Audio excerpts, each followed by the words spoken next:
Hey, welcome to Fuck That Phone. You know what it is. So, I wanted just to talk about a post that I seen a little bit a while back, but this stylist, this really, really well known stylist. Well, I don't know if she's well known. I don't know. She's a good ass hairstylist. Okay. I seen her post and she had did one on 10 things that are aging that will age a stylist.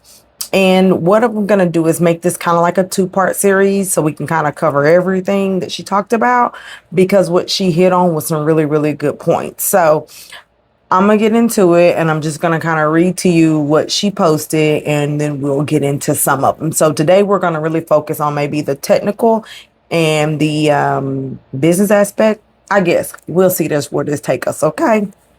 Y'all know I just be doing shit. So we'll see where this takes us. All right, so 10 things that will age a stylist. One, chasing trends instead of mastering techniques. Two, undercharging to fill your chair. Three, saying yes to every client request. Four, skipping consultations.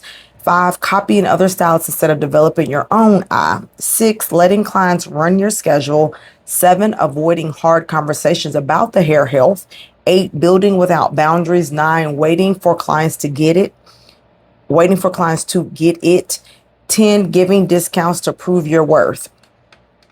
So that was a mouthful. So I'm going to list them on the screen just so you guys can have them because it was a good little list. But I just wanted to get into talking about like the technical and business mistakes. So this is going to be like a little series. Not a very long one, but like maybe a two-part. Hopefully we can just do this in two parts. Just of things that are aging stylists. But this is really, we're going to really be focusing on just the price of being a stylist, like, and what is it to be a freaking hairstylist these days? Because it's not we just come to work, we just do hair and then we go home. Like there's a lot that goes into it. And this is also for my young ones out there that are getting into the industry that have never really, gotten a business, haven't really started a business or haven't really had like a full clientele. I'm gonna give you a little bit of what I've gone through and maybe kind of give you some pointers so you don't make the mistake a lot of us have made over the years. I consider myself a baby in it. 16 years, I still consider myself a baby. That's because there's so many great hairstylists that came before me that know way more than I do. Okay. They have lived it, they have done it, and they know way more.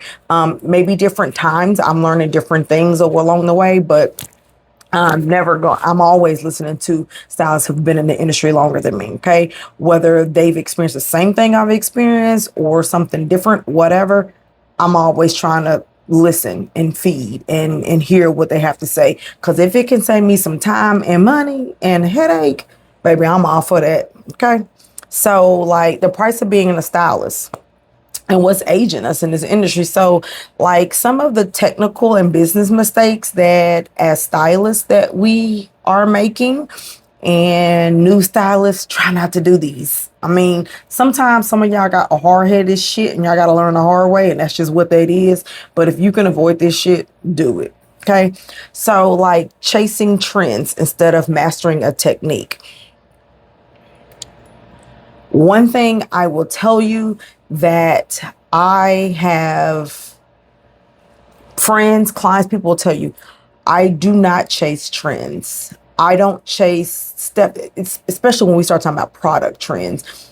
There's always products that are coming on the market, whether they are celebrity products or just a new product out for the professional hairstylist, whatever that is, or a social media product. I don't chase it. Your girl is not the person who chases after the latest and the greatest trend. I'm like the people with the iPhones and stuff like that. Yeah, I'm gonna let y'all work with it, see what it do first. Then I'll make my assessment and then I'll join. I just don't do that. And I don't do it, number one, because there are so many products there's so many products that are floating around this industry, whether they have been professionally approved or client approved or whatever it may be. There's so many products that are going around.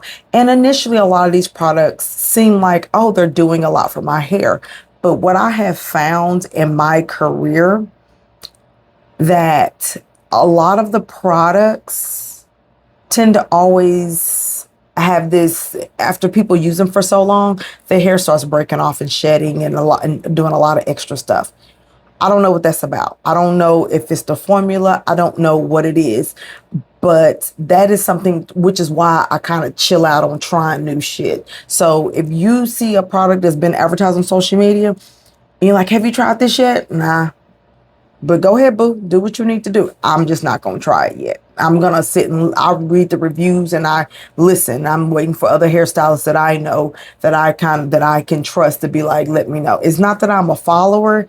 It's just that my client's hair is very important to me. And them being a guinea pig is just something I'm just not willing to try certain shit on. I'm just sorry.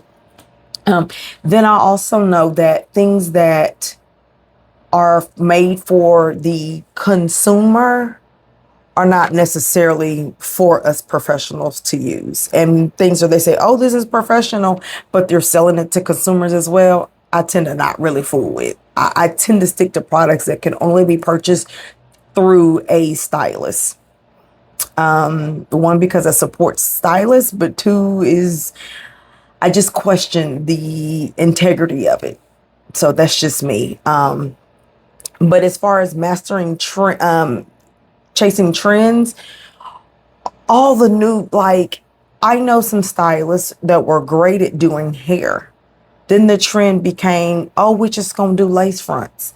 So now all of y'all are doing lace fronts. Now that the trend is slowing down, now you're trying to get back into doing regular hair. Stick to what you do. There's nothing wrong with learning something different and branching off and doing something different. But if your core is this, you keep doing that and you master that shit. And if you want to pick up and learn other little things along the way, do that. But master that shit, okay? Out of my 16 years, I have not added in any hair. I've not done sew-ins. I've not done braids. I have not done any type of weave or extensions. Clip-ins is the most that I will do. And I've done that through my entire 16 years. And I've been told several times, girl, you missing money because you're not doing this. No, I'm making more money because I'm having to fix that shit y'all are doing. I really have worked on mastering what I do. I'm in my lane and I try to stay in my lane. I'm not trying to do anything another stylist is doing and following a trend of, oh, we're all doing this now. No, this is what I'm doing. Okay. And I'm going to practice this until I get this shit right, until I am a complete expert and can do this with my eyes closed and can do it in my dreams. That's what I do. So that's one thing I feel like, as new stylists coming in, you're just trying different things because you're like, oh, my friend, she's wanting this balayage. Oh, she's wanting this baby lights up. Baby, if balayage is not your shit, I'm not saying don't practice it. What I'm saying is stick to your core and get your mannequin and be practicing. Or if you have a client who's like, I want you to practice on me, do that. But stick to mastering what you do first, then start picking up additional skills. But trying to master all this shit at one time is just not going to work. But quit following the trends. If you're not good at color, quit trying to add smudge. Quit trying to add a root smudge to shit if you don't even know how to do color. Just because it's trendy, that don't mean you need to be doing it. If you're not really good at doing balayage, you probably don't need to be doing it on everybody or picking up a new trend and doing it until you figure out how to just do regular highlights first. Just saying. Undercharging. So a lot of times we undercharge because we a lot of times don't see our value. I'm guilty of it, especially starting in the industry. I was always like, it'll be $100. It'll be now it'll be $100. It's $200. It's $350 because I know my worth and I know what I bring. But undercharging just to get clients in is going to end up working you harder than anything. And honestly, it's not with every client, but people tend to not see your value when you're undercharging. I know people, I've seen people that they undercharge, and yeah, they're busy because they charge less than everybody else. They're busy, but they're overworked. And I'm sorry, I don't want to be overworked. I want to be booked, and I want to be booked, but I also want to be booked correctly. I'd rather get less people in and make more than to get more people making less, or more people making the same. I don't want to be working that hard. I'm sorry. These hands only gonna last me for so long. These ankles, this shoulder, these feet, they're only gonna hold up for so long. So I try to have a very smooth day, but stop undercharging. If you've taken classes for this, you've studied this, you really have honed in on your skill, and you really have done it, charge what you are worth. Just because another stylist down the hallway or around the corner or somebody you went to school with is charging $50, but your service you should be charging 90. Charge your 90. Don't be scared. Don't try to meet her price because, oh, she's only charging 50, so maybe I should just stick to 50. Charge what you know you're worth. Charge your time, charge your skill set, charge what you're supposed to charge. If your skill set is not there, then you may need to stick at the $50 range. But if your skill set is there and you've been taking classes and practicing and you really got this shit down, and it's a something that you do that's kind of in demand and you have a clientele for it, charge what you're worth, baby. Don't undercharge, okay? And that goes to doing it even with like family. Just because they're family and friends, and I have this thing, y'all, because we tend to do undercharge a lot with our family and friends. And I have this thing. I love my family and I love my friends. Well, some of them. Anyways, I love my family and I love my friends. I charge them full price. Not because I'm an asshole, but because this is business. I take the friendship out of it or the relationship out of it. This is business.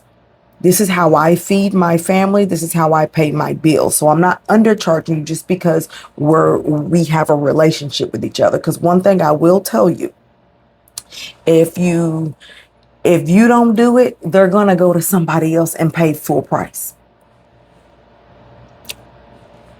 So they might as well pay you full price. They're going to go to somebody and they're going to pay. Okay? So don't undercharge just because they're family, friends, or because you don't want to seem too high because you want to get more clientele in. No, babe, you charge where your skill set is. Okay? The next one, skipping consultations.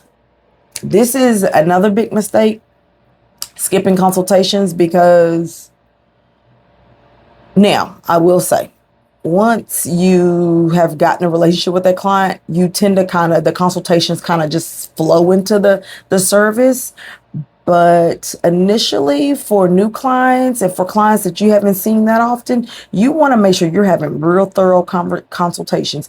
Even clients that I've done for like 10 years, we might not have a full consultation every appointment, but there's some time in between after so many appointments I'm like, hey, so what we got going on now? What are we doing? We're going to have a discussion. And especially if they want to change something, we're going to have a discussion. So have a consultation. It will save you so much time and effort if you have a consultation. And the reason being, consultation is for you and the client. So the client comes in for a consultation. It's for them to see you, to see if you're the stylist for them, to see if this is the price they want to pay, to see if this is the service they want to get, just to feel the vibe. That's what the client is coming in for. You are interviewing them at the same time. So it's kind of like a job interview. You're interviewing the stylist and the client, and the client is interviewing you. Both of y'all are seeing if y'all are a good match. You're seeing if you can provide a service for them, and they're seeing if you can provide that service. You tell them the price. If they're not with that, then that's not the client for you, and you're not the stylist for them. Consultations save you so much time. It saves you the time of you getting stuff done, and then she comes in and she's like, well, I don't like this. I'm not paying for this. No. It's going to be some furniture rearranging because you're paying for this shit. That it saves you the headache of fighting with a client, of arguing with a client on price, getting prices disputed. They know exactly what it is, how much time it's going to take, and how much money it's going to be. And if that's something you can provide. There are sometimes I've done consultations with clients. There's a service I just can't provide. There's not a service that I'm able to provide for them. And that is okay. That's what the consultation is for. But that is the time for me to tell them. And on top of that, I charge for consultation because that is an appointment that we booked, separate from your services. But that is just so I can get a feel for you and you can get a feel for me. We may not be a good match. And so what's the point of, if we're not a good match, why am I wasting my fucking time talking to you? Why are you wasting your time even dealing with me? We don't mesh. You don't like you don't like what I do. So why the fuck are we doing that with each other? It's like dating. So look at consultations like dating. You're picking them out. They're picking you out. We red ballooning this shit. Okay. Like think of it like that. If that makes any sense, we gonna pop balloons for clients or for stylists we don't care for, that ain't working for us. That will save you so much time. So quit skipping your consultation. They're very important. And then it also lets you know that clients will come in wanting a particular service that you can do and you're willing to do, but their hair is not in a condition to do it. That is a time to let them know, because there's no sense of them booking an appointment thinking that they're getting some shit done, that you come see their hair and you're like, no, boo, you can't get shit but a shampoo style. We can't put a chemical in your hair for the next 6 months. They need to know that. And if you had a consultation with them, they would have known that. Okay. So I'm a big advocate for having a consultation being a completely separate service and for you to book. I also have my own little rules. I don't do chemical service on first time clients. Meaning like I'm not doing relaxers and color on first clients. Now, if you come in with a pixie, I may do a partial relaxer just so we can, if I'm cutting that. But people will tell you, I do not do chemical services on first time clients because I need to know what's going on with your hair. And honestly, clients be lying. So you tell me you don't have color. People don't think a rinse is a color. That is a color service. And you know that if you do a consultation, because a lot that you can see. Okay. So just remember that. Okay.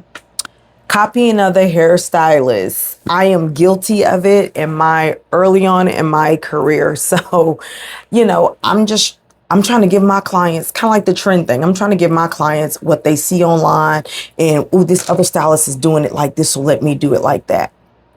When I came to realize that, and this was early on, because baby, I go to beat my own drum. But early on, I was trying to do the same, cut the same, or maybe not necessarily cut, but maybe do more styling. I was trying to do that, looking at other stylists that I just admire. Okay, I'm a style it like this. When I realized that's not my flow, it didn't even match my flow. And the end result didn't even come out the way I wanted to because I wasn't being true to me. And so I really seen that when I really started getting into pixie cuts, because pixies are serious. Okay. They're very detailed. And for me, when I first started, I struggled with pixie because pixies is not something that you just learn in cosmetology school. It's just not. I know when I taught cosmetology school, I end up having to do most of the pixie cuts and styles because the students did not even know where to start. And I would just have them watch me. And then once they felt comfortable, then I would guide them through it. But that's just not something that is taught in cosmetology school, which it should be. But that's another conversation. But I used to watch how people would wave. And my wave's not even like all of that, but I can wave but I watch other people wave and the ridges, and I'm watching how you stacking curls and how you doing flips and doing all these things that I was like, I want to do that shit, right? I wanted to do that shit, but not realizing that I needed to use their work as inspiration, but I needed to do it at the way that felt comfortable for me. my flow. So now when I do over the years when I've done my pixie styles, baby, I just go in there and I just do my shit. I do what feels comfortable for me, what my client wants and what feels comfortable for me. And that has seemed to flow better, and I get better results because I'm not doing what old girl doing down the hallway. And that's just something that I've had to learn. So you use other stylists, don't copy another stylist. You use them as an inspiration, as a reference, as maybe a guide of, and not necessarily and I'm saying guide in a sense of kind of where you want to go with it. You watch them, but copying them, it never works out in the end because it's not even true to who you are, and it's not something you can maintain. Because what happens is that one particular day you're copying the stylist, you can't replicate that the next time because one, you didn't forgot what you just fucking watched and what you just did because you're using somebody else's work. But if you figure out a system and a style that works for you, that's something you can replicate. You can continue to replicate and you can continue to modify and improve because it's yours. Does that make sense? Hopefully that makes sense. So don't copy another stylist. Use them as inspiration. There's so many great hairstylists out here that, I mean, their work is like, chef kiss, okay? And I'm going to look at them and be like, okay, I like the way she did that. I'm going to do it, but I'm going to do it my way. I'm going to do what feels comfortable for these little fingers, okay? Because some of our fingers don't move like other people's fingers. Same thing with like braiders and people that are braiders. You can attest. The way you braid, the way you feed in hair, the way you do it. And I'm just saying this, y'all, because I just learned how to fucking feed in hair, okay? But the way you're braiding and feed in hair, the way you do all that, your fingers move differently. So every braider is not going to look the same. Every stylist who do pixies aren't going to look the same. We all flow different. And so honestly, that's why it's always been a big difference between old school stylists and some of these new school stylists. Because old school stylists just did what the fuck they felt comfortable doing and what they did. New school stylists, you're trying to emulate and copy everybody. I mean, I feel the same way about everybody in weave. Like, I feel like everybody looks the fucking same. Like, everybody has a bust down middle part. Everybody has hair that's curly all the way down instead of just being individual. Like, I don't understand, but whatever. So, stop copying other people. Giving discounts to prove your worth. Alrighty. So, discounts to prove your worth. I will give a discount, but I give my discounts based on a lot of other reasons. Okay. As stylists, we tend to discount things. I'm not proving shit, to be honest with you. If I discount it, I'm discounted based on other factors. Okay.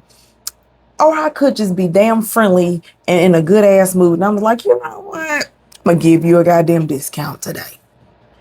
I do birthday discounts. I do other things like that, but if you do something on someone and you're like, hey, I'm going to give you a discount because I want to, that doesn't guarantee you giving a discount doesn't mean that client is going to come back. Number one. Two, it doesn't make that client loyal. And three, don't be upset when he or she expecting the same discount the next time they come back. So what they always say, don't do it if you're not going to keep doing it. Don't start it if you ain't going to keep doing it. If you want to give a discount, cool. But make that just as something random here and there. Don't discount to try to prove to anybody like, I could do this and girl, you want this? If she says, I really want this style, but I'm trying to see, girl can do it. Girl, why I discount you and I'll do it for you at this price. So you going to undercharge and discount your services so she don't go to someone else trying to prove that you can do it. Let that motherfucker go over there. Because I promise you, y'all the two are not going to be the same. No stylist is the same. Let them go. If for them to sit in your chair, if it requires you to discount them to sit in your chair, they don't value you anyways. Because I promise you, they don't. People price check everywhere they go. People, they get online and they see who got the cheapest. They're going to go with that. Those are those people. Some people based on price. Some people based on quality. Some people based on availability. Baby, if my price, if what I'm offering you, if this price don't fit you, I'm not going to negotiate that shit. And I'm not going to change what I'm doing so you can come sit in my chair. You either fuck with me or you don't. No, it sounds harsh, but let them go. If they want to come to you, they're going to come to you because they think you could do the job and they value your time, they value your skill, and they value you. If they want to go to the other stylist because she offering it or he offering it at a cheaper rate, shit, let them go. Holler. I tend to find out they normally come back. They normally come back. I don't waste my time with shit like that, and you shouldn't either. So quit giving a discount to prove your worth. And that was it. No, so I am saying these things because as a little bit of season, I got a little season here and there, a little sprinkle season. It ain't enough to me. I feel like I need another 10 more years. And I'm seasoned, but as a 16-year stylist, these are things I've done all of these things except for giving discounts. I don't do shit like that. I don't even do deals like a sale. I think I've done a sale once when I first started out to get clients. I don't do even sales because at the end of the day, like, it's not that I don't want to give you, but this is, the service is what the service is. My time is what my time is. My skill is what my skill is. I don't offer a sale. And also have found that when stylists offer a lot of different sales and deals, clients tend to wait for those sales and deals to happen before they come in. And I just don't do that. You're going to come to me because you like me. You like what I offer. You like how I operate. And that's why you come to me. If you only come to me because you like what I offer, but you only want it at a discount price, I'm probably not the stylist for you. And that's just what that is. I call it, I don't know, call it what you want to. But that's what I wanted to talk about in this series. On the next one, we're going to talk about some more stuff. We're going to probably talk about more of the boundaries and like mental burnouts that are happening. But like as far as technical and the business mistakes, like guys, please, especially as new stylists, hell, even some of y'all that have been in the business or whatever, stay in your lane. Your lane is cool. I promise you, your lane is dope as fuck. Stay in it. Don't try to get in nobody else's lane. Don't try to stay in your lane. I learned how to braid. I wanted to learn I know how to braid or plait or whatever. I know how to feed in. I wanted to learn for other reasons, but I learned how to feed in. Am I finna pick up being a braider? Now I talk shit online about, I'm about to be braiding. Y'all, I'm not. Not the way these hands hurt. I'm not even going to act like I'm going to do it. I'm not even going to try to do it. It's just like for me and locks, for example. Can I do locks? Yes. Can I install them? Can I manage them? Can I cut them? Can I color them? Yes, I could do a lot with locks. I'm not into the styles. I have never gotten that down, but yes, can I do locks? Yes. Is that a service I offer? No, because that's not my lane. It's not. I will do it for my son. I did it for my mom when she had locks. I did my own locks when I had locks. I do my dad's locks. I even have clients, I will color their locks, but overall, I don't offer lock services because that's not my lane. That's not where I'm an expert in. And I'm a big believer is like, I need to be an expert in it before I charge people for it. So those people I don't charge, the ones that I named, I don't charge them. Now the color clients, they get charged, but as far as like actually maintaining their locks, Those are my mom and dad and my son. I don't charge them for that. I have locticians around me. You go to over there. Some people are like, girl, you giving away money. That's not, I'm a firm believer. I do things that I'm comfortable with charging people for. Nails, a prime example. Can I do nails? Yes. Can I do extensions? Can I sculpt? Yes, I can. Is that something I'm willing to offer to clients? No, I'm not. Are there stylists out there that are doing nails and hair? Yes. I'm staying in my lane. My lane is hair. That I'm not comfortable charging people for something that I don't feel I'm an expert in. I'm just not. So if I become an expert in it and I decide I want to get into it, then I will. But I just stay in your lane. If you're not if you're not a braider, fuck it. Don't be a braider. It's nothing against saying that you got to braid. No one said you have to braid. Now, I know everybody's like, we need to go back to the stylists who did everything. And guess what? Them stylists, some of them, because some of them love it, but some of them stylists was burnt the fuck out. Some of them were tired as shit. Some of them worked every goddamn Saturday. They was working from 8 in the morning to 10 o'clock at night. Some of that shit they were doing. If that's some of them, that's cool. If they like it, cool.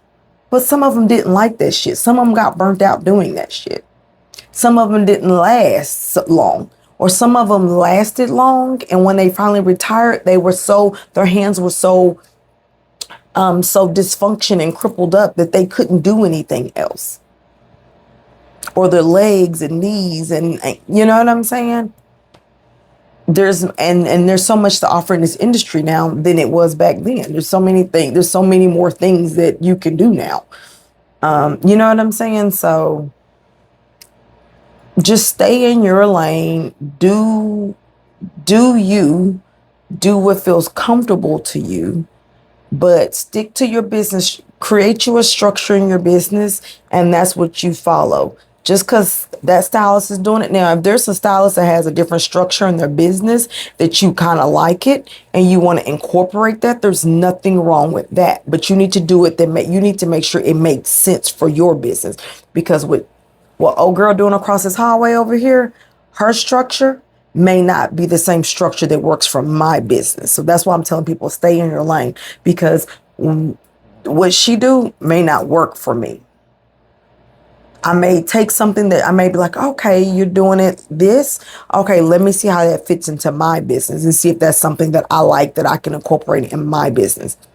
I use people for inspiration. If they're giving me information, I'm like, okay, I'm gonna look into that. I'm gonna try that, or I'm gonna see how that works for me.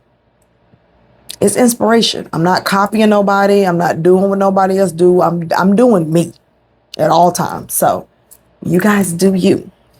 And I mean, I feel like that was the fuck that formula of the week, but I'm gonna give you like a little something. Mastery lasts longer than trends. Fuck building your career on temporary validation. You have to be able to maintain in this industry. So if you are constantly following the trends, you're constantly not setting, giving discounts, you're copying other stylists, you're constantly undercharging your worth, you're constantly doing the same, you're not going to last long. Okay? Master what you do in your chair or on your table or at your nail booth or whatever service that you offer. Master that shit, okay? And if you got something to say or you want to send in a dirty chair confession, a story time or whatever, you can send it to talk@fthatformula.com. You can also reach out on all social media platforms if you want to, if there's a topic you want me to discuss. Or you can always in the comments ask questions. I will answer them, okay? But until next week, remember, no formula, no filter. Peace out.